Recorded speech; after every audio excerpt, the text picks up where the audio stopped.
तो आइए समझते हैं कि क्लाइमेट चेंज के कारण क्या है। क्लाइमेट चेंज ह्यूमन एक्टिविटीज की वजह से भी हो सकता है और क्लाइमेट चेंज नेचुरल एक्टिविटीज की वजह से भी हो सकता है। तो क्योंकि हम सिर्फ ह्यूमन एक्टिविटीज काफी हद तक कंट्रोल कर सकते हैं, तो हम उस बारे में बात करेंगे।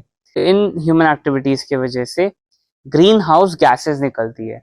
अब ये ग्रीन हाउस गैसेज ही क्लाइमेट चेंज के होने के सबसे बड़े कारण बन। पर ये green house gases climate change को अफेक्ट कैसे करते हैं?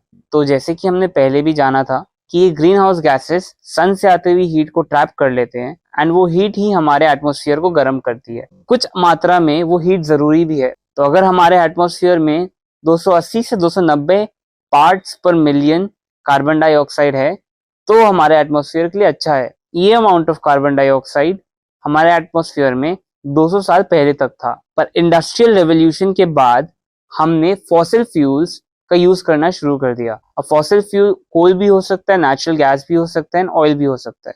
अब ये जानना सबसे ज्यादा जरूरी है कि हमारा एटमॉस्फेयर आज तक हिस्ट्री में कभी इतनी जल्दी गर्म नहीं हुआ कि हम पूरे पृथ्वी के इतिहास में अपने एटमॉस्फेयर को सबसे ज्यादा जल्दी गर्म कर रहे हैं।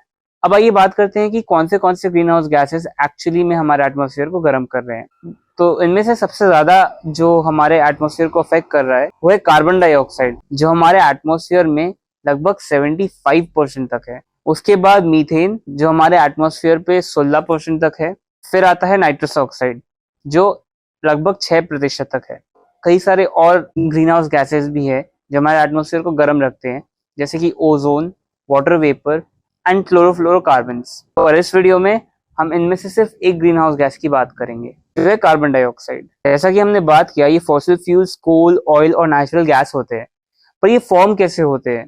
तकरीबन 300 मिलियन ईयर्स तक जितने भी एनिमल्स और प्लांट्स मरते हैं वो धीरे धीरे जमीन में, मिट्टी में मिल जाते हैं। एंड जैसे ही सेडिमेंट्स की और लेयर्स जमा होते रहती है वो नीचे जाते रहते हैं एंड इवेंचुअली वो फॉसिल फ्यूल्स में कन्वर्ट हो जाते हैं। तो अब इमेजिन करो, करोड़ों करोड़ों साल तक जितने भी एनिमल्स मरे हैं, जितने भी प्लांट्स मरे हैं, जो पूरे पृथ्वी में फैले हुए थे, वो सब बन जाते हैं फॉसिल फ्यूल्स। एंड वो फॉसिल फ्यूल्स हम जमीन से एक्सट्रैक्ट करते हैं एंड हमारे डेली के चीजों में यूज करते हैं, जैसे कि इलेक्ट्रिसिटी बनाना या ट्रांसपोर्टेशन में यूज आना। मुझे ये जान के झटका लगा था कि हमने ये करोड़ों साल में बने हुए फॉसिल फ्यूल्स को सिर्फ 200 साल में यूज कर लिया। तकरीबन 75% कोल हम ऑलरेडी यूज कर चुके हैं, 30 से 35% ऑयल हम ऑलरेडी यूज कर चुके हैं और 25 से 30% नेचुरल गैस हम ऑलरेडी यूज कर चुके हैं। इससे पहले कि मैं आगे बढ़ूं, आइए ये समझते हैं कि हम कितना कार्बन डाइऑक्साइड एक्चुअली प्रोड्यूस करते हैं। हमने सिर्फ 2019 में 36.8 billion metric tons of carbon dioxide release किया है।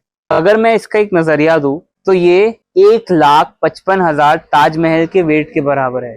और ये कार्बन जो है ये हमारे एटमॉस्फेयर में 100 से हजारों साल तक रह सकता है। इसका मतलब है कि पिछले 200 साल में जितना कार्बन डाइऑक्साइड हमने रिलीज किया है वो हमारे एटमॉस्फेयर में अभी भी मौजूद है और आने वाले हजारों साल तक भी मौजूद रहेगा, अनलेस हम बहुत तेजी से करोड़ों ट्रीज लगाए। ये सब कोई मनगढ़ंत कहानी नहीं है, ये सारे फैक्ट्स है। तो अगर आप ये वीडियो देख रहे हो तो आप कोई भी हो, आपको भी एक्ट करना बहुत जरूरी है। तो अगर हो सके तो अपनी इलेक्ट्रिसिटी कंजम्पशन को कम करिए और अपने घर के आसपास एक पेड़ जरूर प्लांट करिए और उसकी 3 साल तक रक्षा भी करें। Thank you.